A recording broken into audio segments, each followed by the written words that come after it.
The biggest complaint about my generation is millennials know all the answers, but they can't do anything. Evidence is now coming out that the school system was hijacked by the ultra-rich years and years ago to never teach people what I know, what my rich dad taught me. They'll never teach you this in school, and there's a reason for it, to keep you working harder and harder and harder.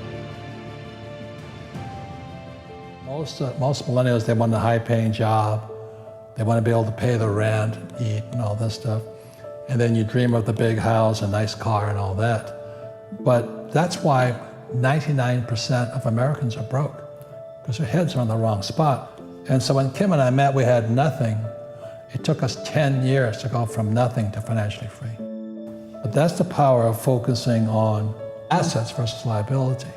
Most people are so busy working for money, so busy trying to pay their bills, and so busy buying liabilities they think are assets. So my first gift to Kim was the counting game to get her head in here, and today we're financially free. Everybody can do it. It's a matter of putting your head into the right column. And then for me, it was in '73, I took my first real estate investment course here. I'm free. There's government money, which is fiat currency, which is the dollar, the yen, the peso, the euro, the yuan. Fake. And everybody's working hard for it. It's like eating fake food. That's why people are getting sick financially, because they're working for fake money. And then there's fake assets, which was another part of the fake millennial, the fake generation series. If you look at what happened with the fake central bank, see, the purpose of the central bank or the Fed, or all, the Japanese bank, the Bank of Japan, or the European Central Bank, they pump out fake money. The purpose of central banks like the Fed is to protect the banks, not you. They're a criminal operation as far as I'm concerned. In school, they compensate for risk by telling you to memorize the right answer.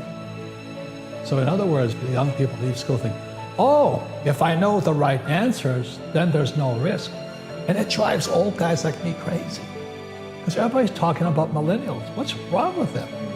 Millennials are the most highly educated generation in history. They have the cell phone. They didn't get educated in school.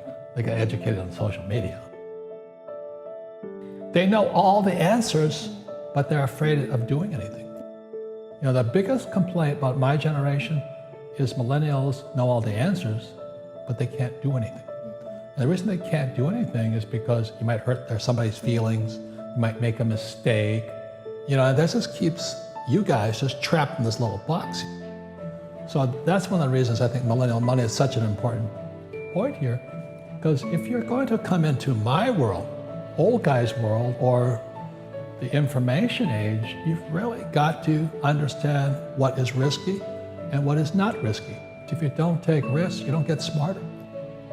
So you may know the answer, but you can't do anything.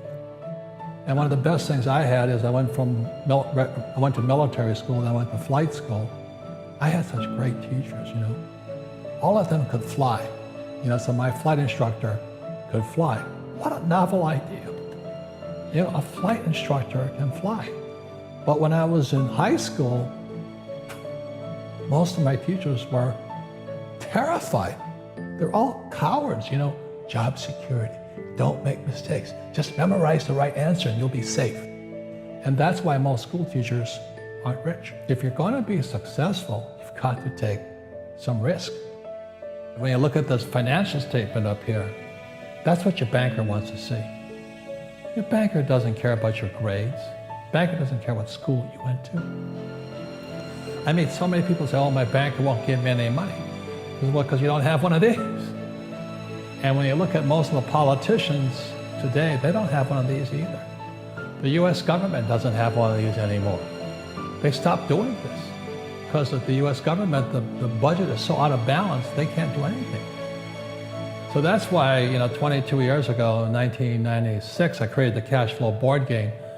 The purpose of this, so people could teach people what our school systems will never teach you. Never. Because they don't know it. Because evidence is now coming out that the school system was hijacked by the ultra-rich years and years ago to never teach people what I know, what my rich dad taught me. So that's why most of our political leaders are broke. They're poor people.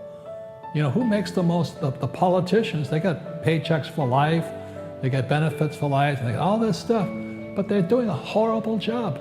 So you're going to depend upon the government to take care of you. That's crazy.